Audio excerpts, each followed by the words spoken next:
vamos a tratar un tema que quiero aclararles, quiero que quede bien claro que es solamente un punto de vista más sobre el tema de la farmacocinética.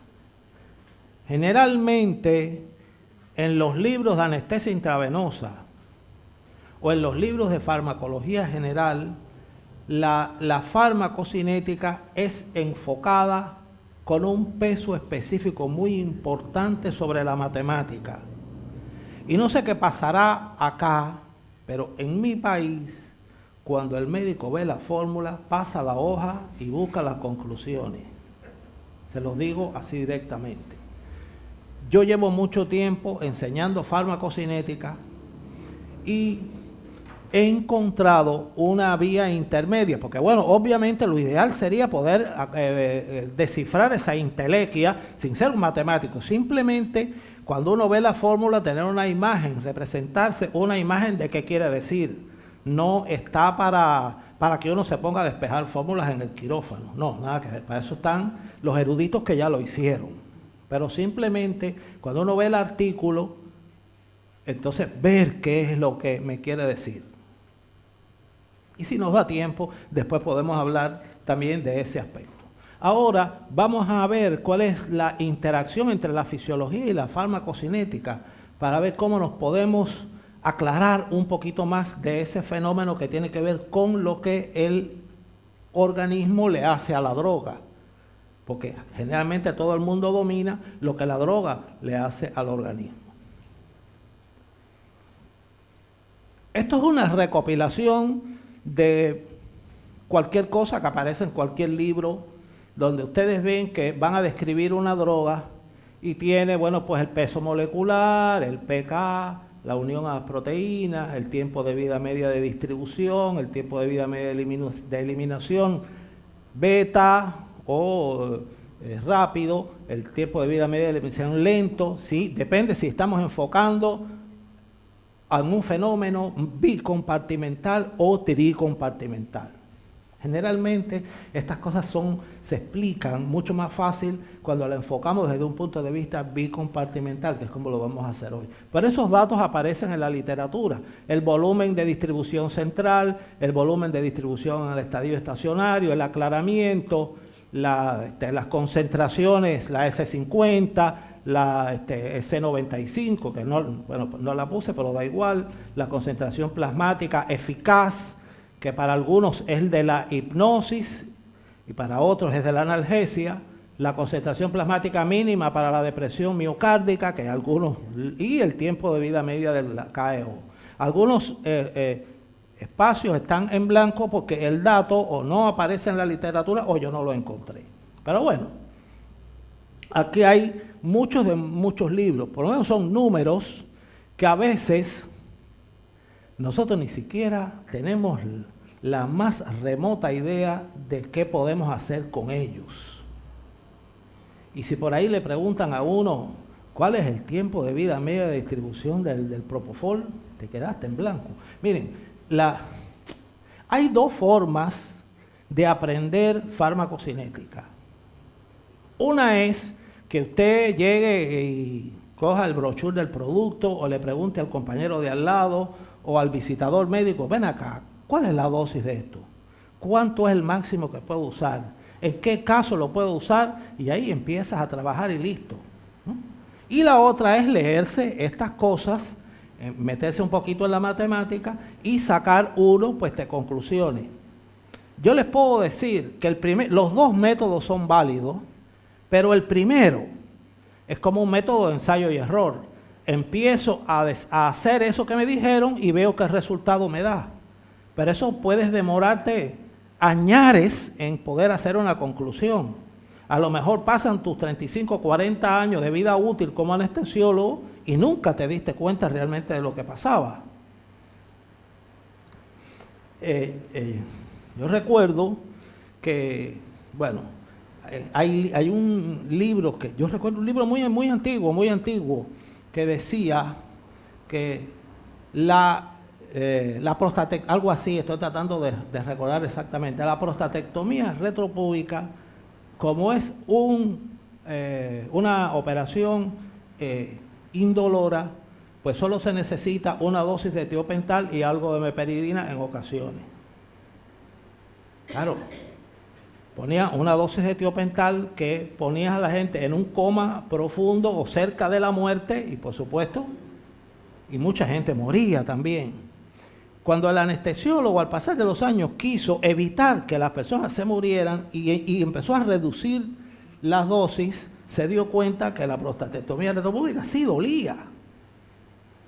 Pero pasaron añares, es lo que quiero decir. El método de ensayo y error es un método que es válido, pero que el camino es demasiado largo. Por lo tanto, es mejor enfrentarse a estos numeritos y tratar de sacarle algún producto. Aquí, yo he querido representar, acercarme a los conceptos de tiempo de vida media. Cuando yo digo vida media, tiempo de vida media de distribución al plasma, tiempo de vida media de eliminación del plasma, no estoy hablando de la eliminación del cuerpo, estoy hablando de la eliminación del plasma. Y un tiempo de vida media de cualquier proceso es el tiempo que transcurre hasta que ese proceso llega a la mitad. Por eso se llama tiempo de vida media. Luego entonces, si nosotros tenemos aquí el tiempo transcurrido después de un bolo intravenoso, de cualquier cosa, expresado en múltiplos de tiempo de vida media de eliminación, aquí tenemos la concentración plasmática de la droga expresada en % de la concentración plasmática inicial.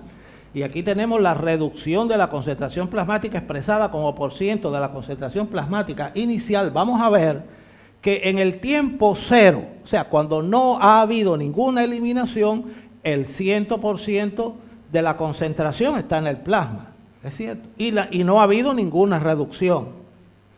Ahora, cuando ha transcurrido un tiempo de vida media, esa concentración cayó al 50%. Y por lo tanto, la reducción fue de un 50%. Cuando han transcurrido 2 tiempos de vida media, se redujo el 50% de la que ya había. Por lo tanto, es un 50 del 50. ¿De acuerdo? Entonces llegamos a un 25. Y entonces el % de reducción total es un 75%. Cuando han transcurrido 3 tiempos de vida media de eliminación, la concentración plasmática cayó a un 50% de la que ya había. O sea, de 25 cayó a 12,5%. Y la reducción expresada en % es de un 87,5%. Cuando han transcurrido 4 tiempos de vida media de eliminación, la concentración que queda es de un 6.25%. Es la mitad de lo que quedaba, ¿eh? ¿De acuerdo? Ese detalle es clave, porque eso sirve para todos los tiempos de vida media de cualquier cosa. Tiempo de vida media del queo, tiempo de vida media de distribución, todo. Y entonces se habrá eliminado el 93,75%. Esta es una forma muy fácil de decir que esto es exponencial.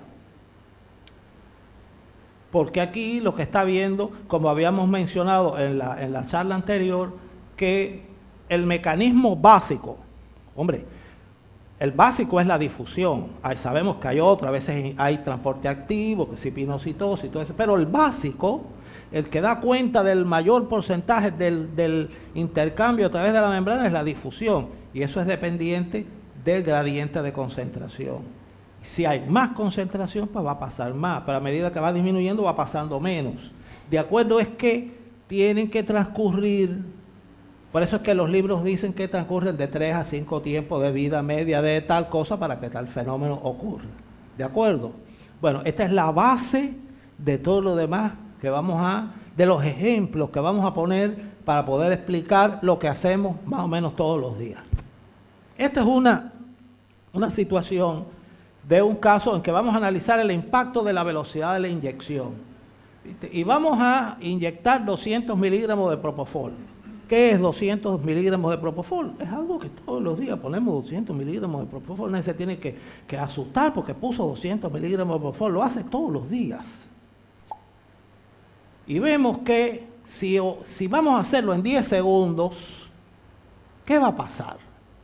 ¿Cómo nosotros podemos predecir qué concentración plasmática vamos a alcanzar con esos 200 miligramos de propofol en 10 segundos?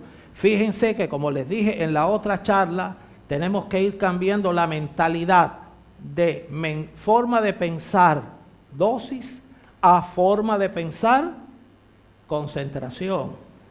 Todos ponemos dosis, pero es para alcanzar una concentración que me produzca un efecto. No es la dosis la que produce el efecto, es la concentración que se alcanza por la dosis que puse la que produce el efecto. ¿De acuerdo? ¿Estamos de acuerdo en eso? Bien.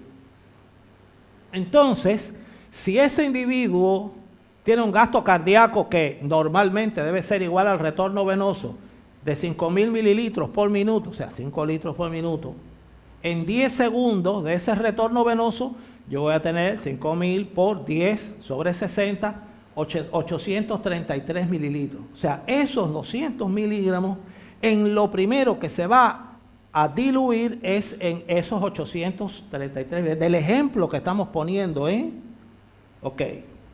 Pero eso tú lo pones acá, en el brazo.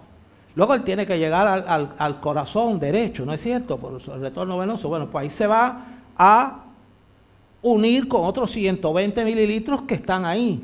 Por lo tanto, ya entonces sube a 953 mililitros, ¿no es cierto?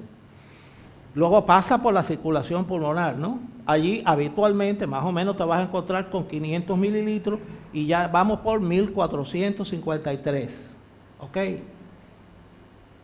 Luego pasa por el lado izquierdo del corazón y se le suman otros 120 y llega a 1573.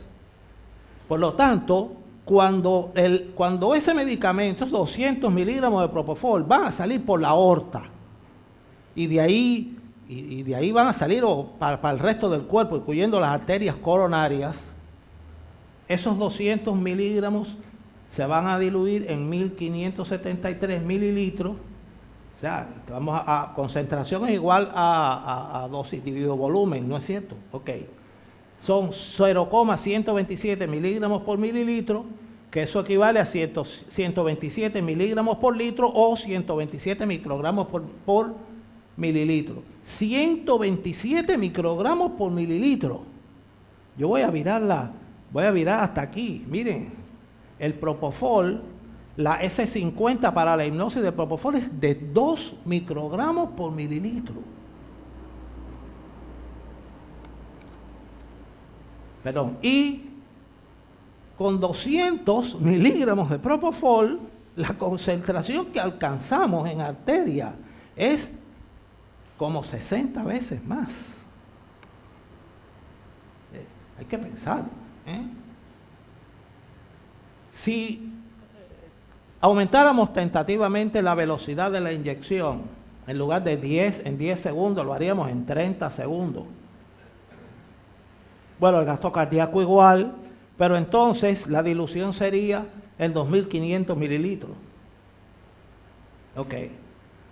Lo cual me llevaría a mí, después paso por los mismos lugares, la misma cantidad de sal, que aquí no ha variado nada, voy a tener que al final, voy a obtener con 200 miligramos de propofol una concentración de 61,7 microgramos por mililitro, que es mucho más alta que la S50 para la hipnosis, pero es mucho menor que si lo hago en 10 segundos, por lo tanto el impacto hemodinámico tiene que ser menor.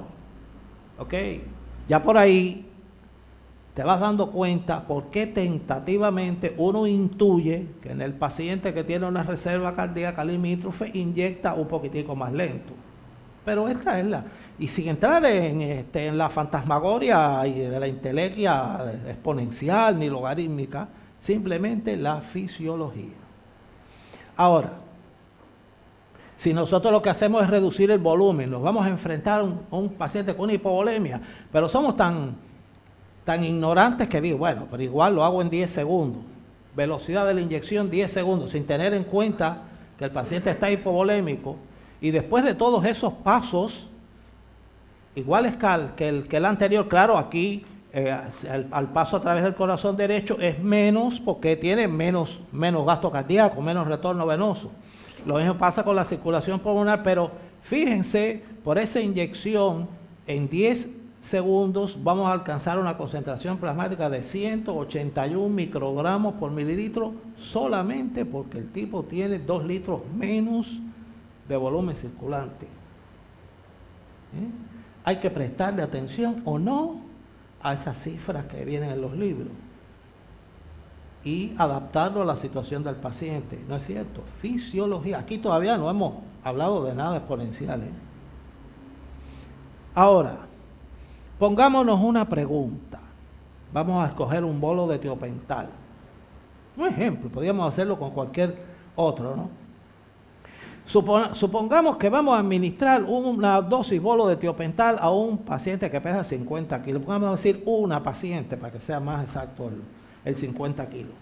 Bueno, da igual, no hay hombres flacos, ¿no? Y esa dosis de tiopental son 250 miligramos. Cualquiera pone 250 miligramos de tiopental, no hay que asombrarse de nada. Me diga a mí que cualquiera lo pone. Entonces, son 5 miligramos por kilo, ¿no? Porque cuando divido 250 entre 5 me da eso, ¿no es cierto? Bueno, el volumen de distribución central del tiopental es 0.128 litros por kilo, sacado de aquella tablita que aparecía en el libro, ¿verdad? El volumen de distribución estacionario es 3.5 litros por kilo, todo sacado de la tablita.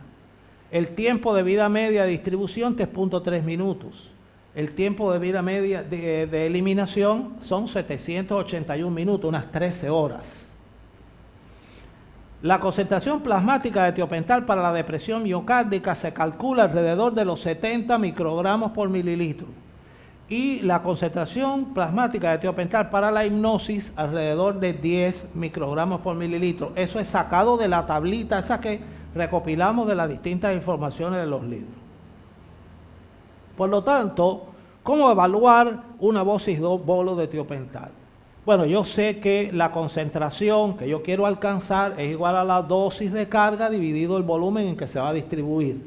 Sacamos los datos de la tablita, vemos que tenía la dosis, el volumen de distribución central y veo que la concentración plasmática que voy a alcanzar es de 39 microgramos por mililitro. La distribución se completa después de 3 a 5 tiempos de vida media de distribución, ¿verdad? ¿No se acuerda que dijimos que tiempo de vida media es el tiempo que el fenómeno se completa hasta la mitad? Por lo tanto, para que se complete totalmente, como vimos en la segunda tabla, al principio tienen que pasar de 3 a 5 tiempos de vida media, ¿no es cierto? Un tiempo de vida media son 3.3 minutos y la concentración plasmática de tiopental va a caer, va de 39, que es más o menos 40, ¿no? No se pongan ahora a decirme que cae a 19 puntos no sé cuánto, no, 20, para redondear, ¿verdad? Entonces, después de 2 tiempos de vida media, que son 6.6 minutos, esa concentración cae a 10, porque cayó a la mitad de la mitad. Y el paciente, por supuesto, que se va a despertar en algún momento entre 6.6 y 15, porque 6.6 más 3.3 son 9, y más son 12, y más son 15. O sea que el 5 tiempos son 15. Por lo tanto, el paciente se va a despertar en un momento entre 6.6 y 15 minutos. Luego, la conclusión que sacas es que después de un bolo de tiopental, la desaparición del efecto depende de la distribución y no de la eliminación. Todo el mundo se despierta con una cantidad enorme de tiopental en el cuerpo. Porque imagínate que tuvieran que pasar de 3 a 5 tiempos de vida media de eliminación y un tiempo de eliminación son 13 horas. No puede ser.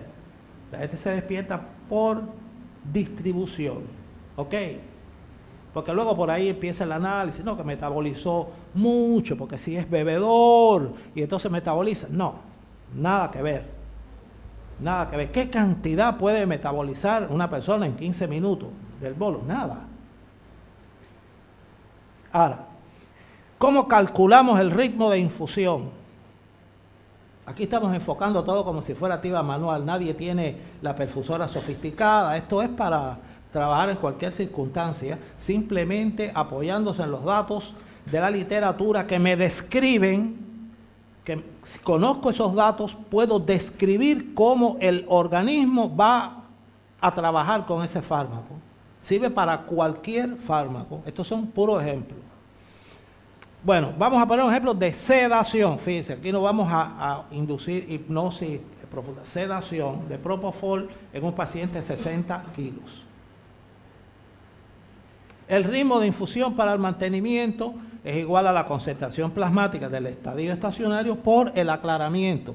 Yo de la tabla sé cuál es el aclaramiento y sé cuál es esa concentración. Lo único que tengo es que multiplicarla para saber cuál es el ritmo de infusión para el mantenimiento. El ritmo de infusión para el mantenimiento en miligramos kilo hora, esa concentración plasmática en miligramos por litro o microgramos por mililitro, y el aclaramiento en litros por kilo por hora.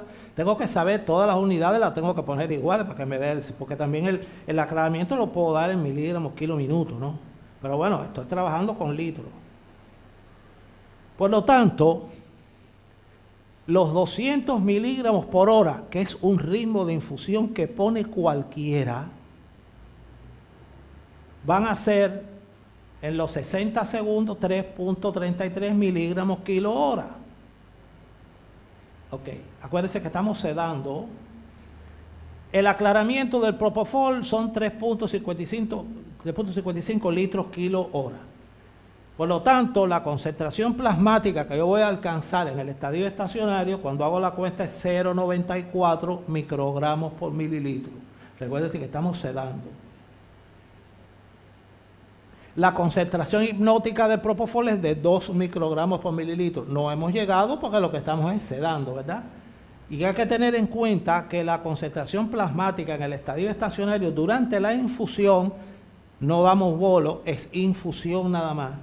Se alcanza después que han pasado de 3 a 5 tiempos de vida media de eliminación, que para el propofol son 55 minutos. Por eso es que decimos que si queremos alcanzar una concentración plasmática elevada rápidamente, obligatoriamente tenemos que poner un bolo. Porque si lo hacemos en infusión, vamos a depender del tiempo de vida media de eliminación, que para llegar a ese momento van a tener que pasar de 3 a 5 veces, multipliquen 55 por 3, van a estar al lado del paciente 55 veces por 3, 55 minutos por 3, se mueren, mínimamente de frío en quirófano.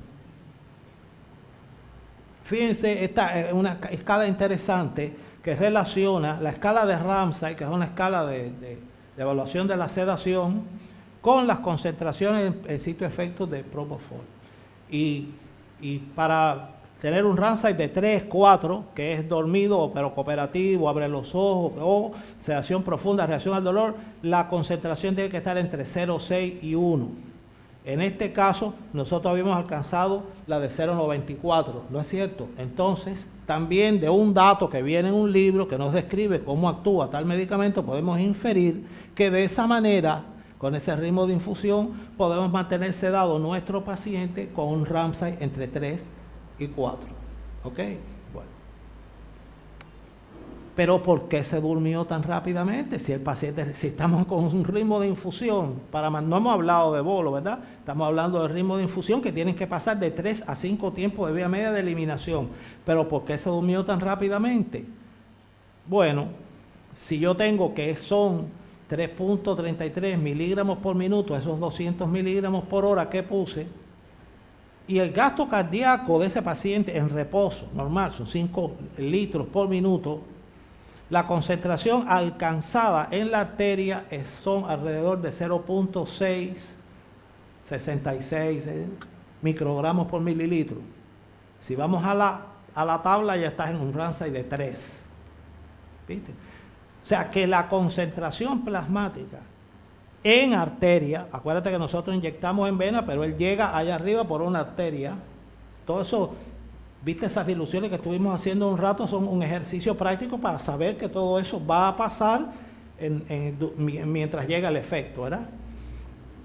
Entonces, para lograr el equilibrio entre el plasma y el cerebro, pasan de 3 a 5 tiempos de vida de media del KO del Propofol, que es de 2.9 minutos, es decir, después de 9 a 12 minutos.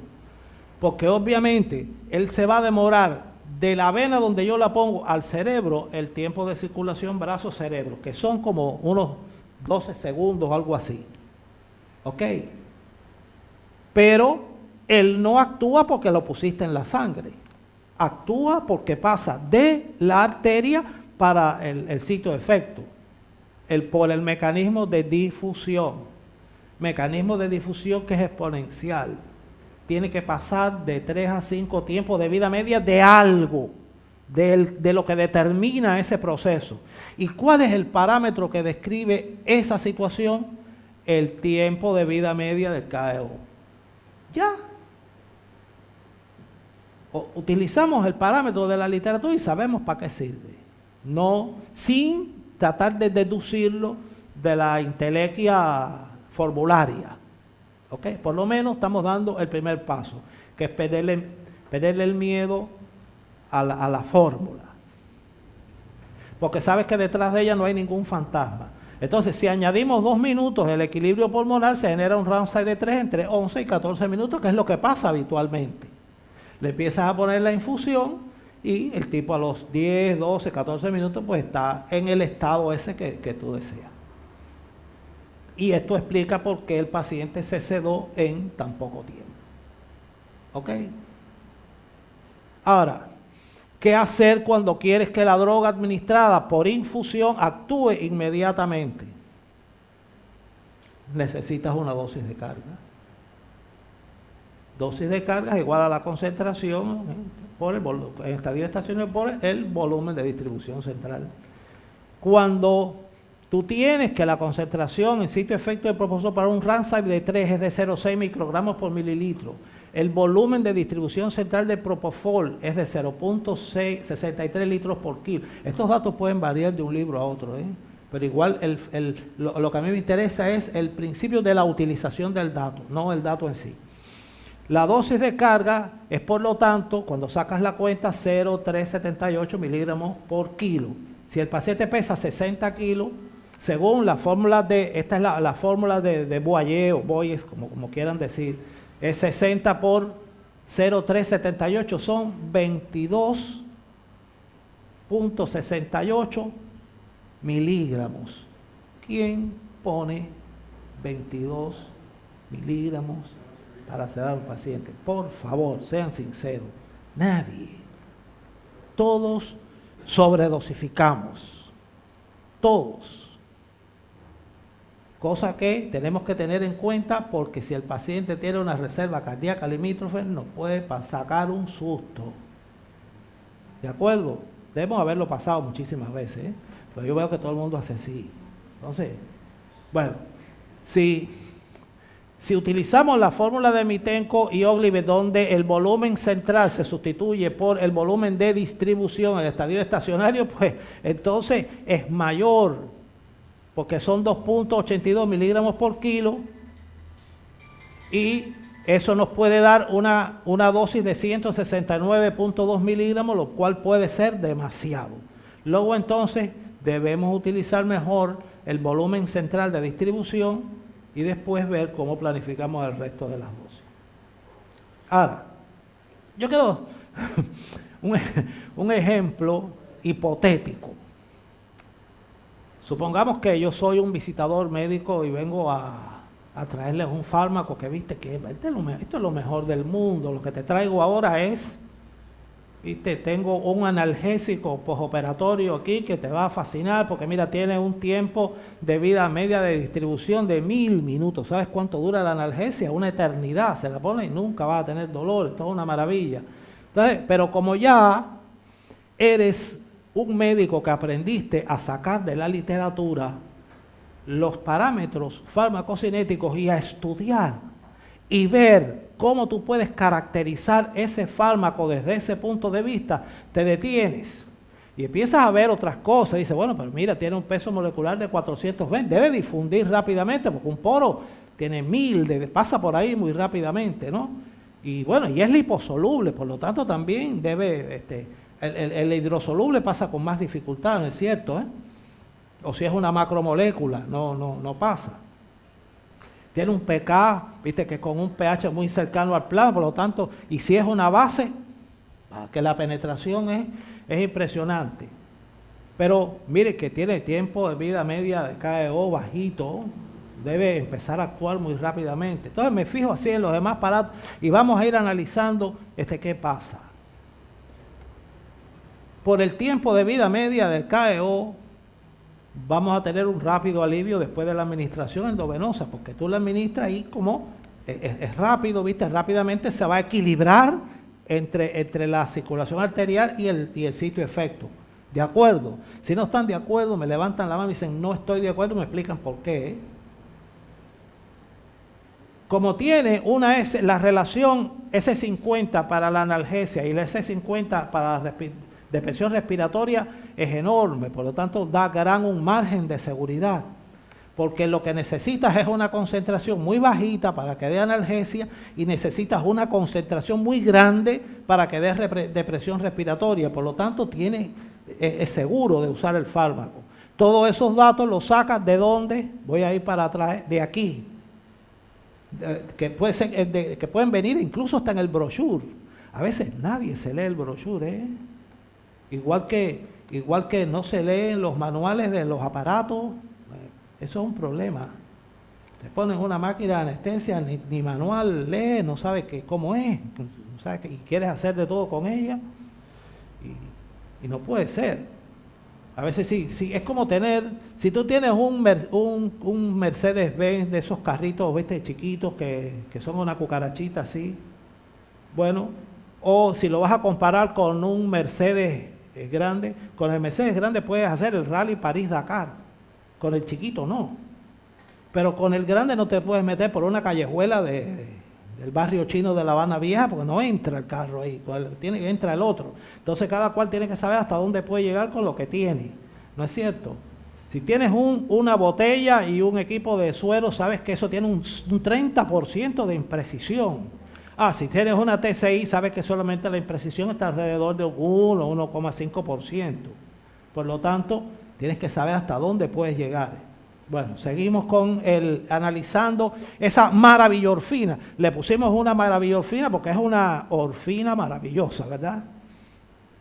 Entonces, tiene gran margen de seguridad y da un rápido alivio después de la administración endovenosa. Y digo, ¿por qué? El tipo me dice que nada más que la puedo utilizar en infusión postoperatoria, pero la puedo usar en bolos. Mira, si tiene ¿viste? El KO me lo permite.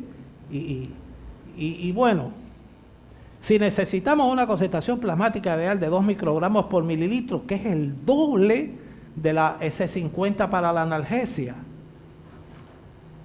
la dosis de carga, vamos a la misma formulita habitual, es igual a la concentración plasmática por el volumen de distribución. Ya vimos del dato que estaba en la tablita anterior, que esto es 2, por lo tanto la dosis que yo voy a necesitar es de 4 miligramos por kilo, con este maravilloso analgésico. Después de un tiempo de vida media de eliminación de 1000 minutos, la maravillorfina habrá caído a la mitad, ¿verdad? A 1 microgramo por mililitro, que es la S50 para la analgesia postoperatoria. Fíjense cuánto tiempo voy a tener el paciente con analgesia, es enorme. Pero si analizamos un bolo, que no es lo que me vienen propagandizando, pero vamos a ver qué pasa con un bolo. Bueno, yo digo, la concentración plasmática que yo voy a tener después de la dosis de carga por el volumen de distribución, de acuerdo a los datos, es de 16 microgramos por mililitro. Si la S50 para la depresión respiratoria es de 10 microgramos por mililitro, puede causar depresión respiratoria y apnea en el paciente despierto, pero se lo puedo administrar en un paciente que está intubado, porque no voy a tener ningún problema con la ventilación. O sea que él nada más que viene a decirme una cosa y yo estoy poniéndole su producto todavía por encima de lo que me está diciendo en base a estos datos que están en la literatura y sin ninguna fórmula exponencial ni ningún logaritmo, pura fisiología. Perdón, aquí ya había pasado. El tiempo medio de KO permite que se use un pico de dolor intraoperatorio. Pero como su tiempo de distribución es de 10 minutos, esa distribución va a terminar entre 30 y 40 minutos, ¿verdad? Acuérdense que son de 3 a 5 tiempos de vida media de distribución. Por lo tanto, si son 10 minutos cada tiempo de vida media de distribución, a los 30 o 40 minutos va a estar distribuido. Prácticamente no ha ocurrido eliminación, porque el tiempo de vida media son 1000 minutos. ¿Qué son 30 o 40 minutos de 1000? Nada, no se ha eliminado prácticamente nada. Y la concentración plasmática habrá caído a 2 microgramos por mililitro. Es menor que la S50 para la depresión respiratoria, pero es mayor que la S50 para la analgesia postoperatoria. Por lo tanto, voy a tener analgesia sin depresión respiratoria. Ahora, vamos a considerar qué pasa con las dosis de 4 miligramos por kilo si lo hiciéramos en infusión. Ya no lo vamos a poner en bolo, ahora vamos a ver qué pasa en infusión. Va a tomar unos 3 tiempos de vida media de eliminación, que serían unos 3000 minutos antes de que alcanzara la concentración plasmática en el estadio estacionario a nivel venoso. No es práctico, porque se demoraría mucho tiempo, ¿verdad? Pero si consideras la concentración plasmática arterial en un paciente de 70 kilos con un gasto cardíaco de 5 litros por minuto, un bolo de 4 miligramos por kilo, 4% son 280 miligramos. Ya tengo ahí una dosis, ¿verdad? Si la concentración plasmática arterial es igual al ritmo de infusión de mantenimiento dividido el gasto cardíaco, todo esto ya lo vimos anteriormente, por eso voy así de rápido. Por lo que el ritmo de infusión para mantenimiento es igual a la concentración plasmática arterial por el gasto cardíaco, 2 por 5, 10 miligramos por minuto. Entonces, esos 280 miligramos administrados en 10 minutos me da 28 minutos. O sea que el ritmo de infusión, yo voy a tardar unos 28 minutos en lograr un fenómeno distributivo. Vio que todo es muy fácil.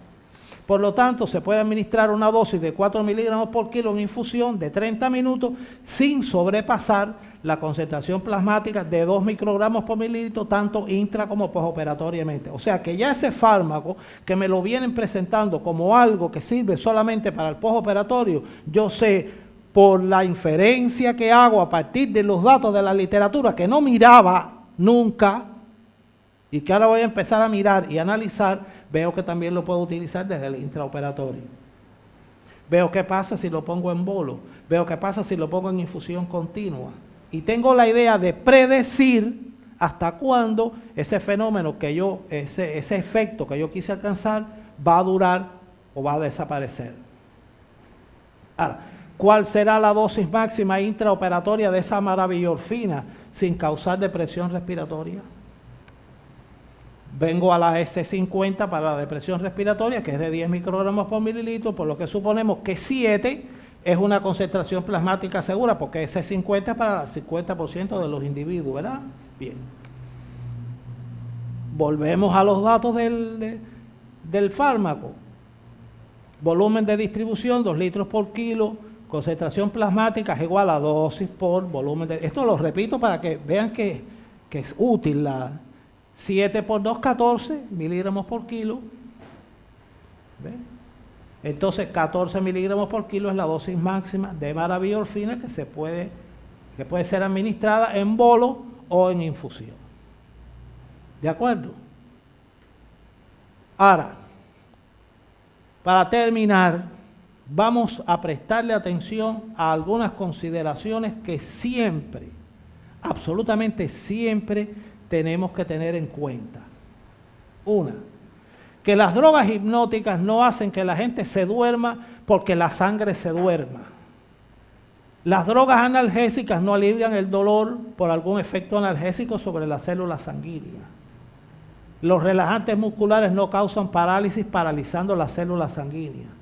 Todas tienen que difundir hacia los tejidos donde actúan, que son extravasculares. ¿De acuerdo?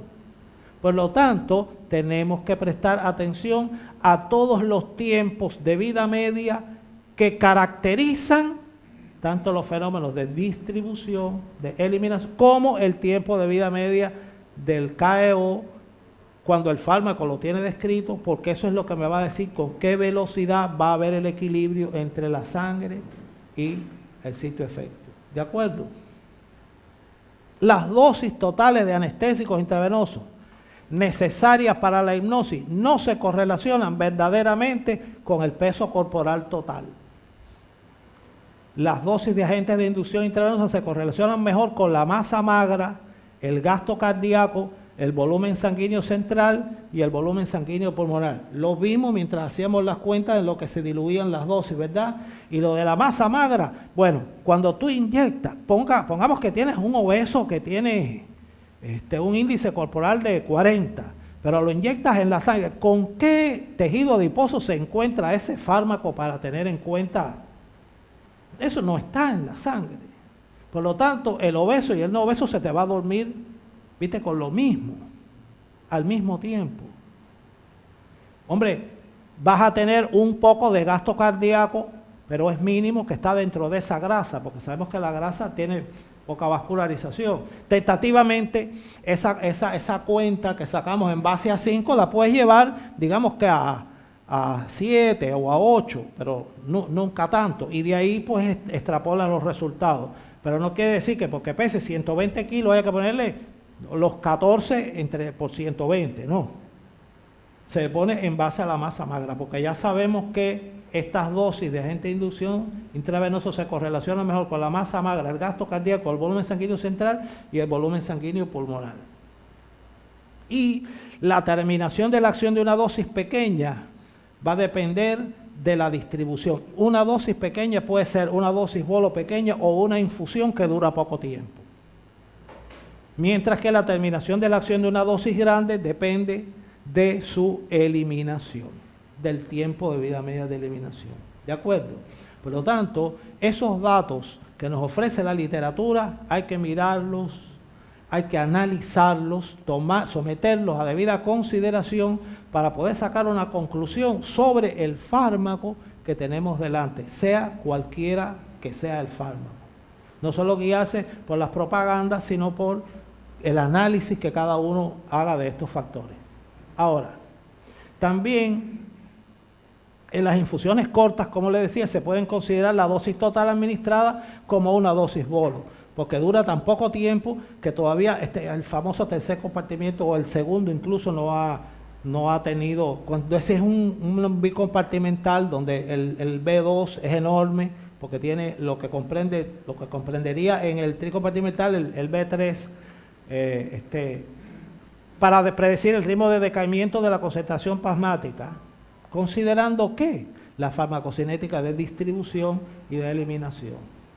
Y para las infusiones de larga duración es mejor considerar el tiempo de vida media con texto sensible.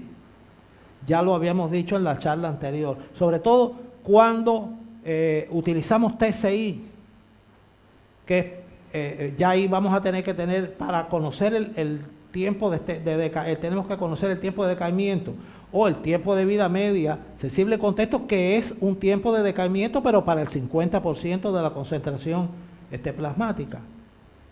Sí tenemos que tenerlo en cuenta para saber cuándo más o menos va a terminar el efecto del fármaco. Y bueno, con esto yo he querido tener un acercamiento a estos detalles farmacocinéticos que sin caer en la entelequia de la fórmula esa que todo el mundo le tiene miedo y sale huyendo, o casi todo el mundo le tiene miedo y sale huyendo, acercarnos a cómo actúa el fármaco, conociendo mínimamente cuáles son sus características farmacocinéticas. Bueno, gracias.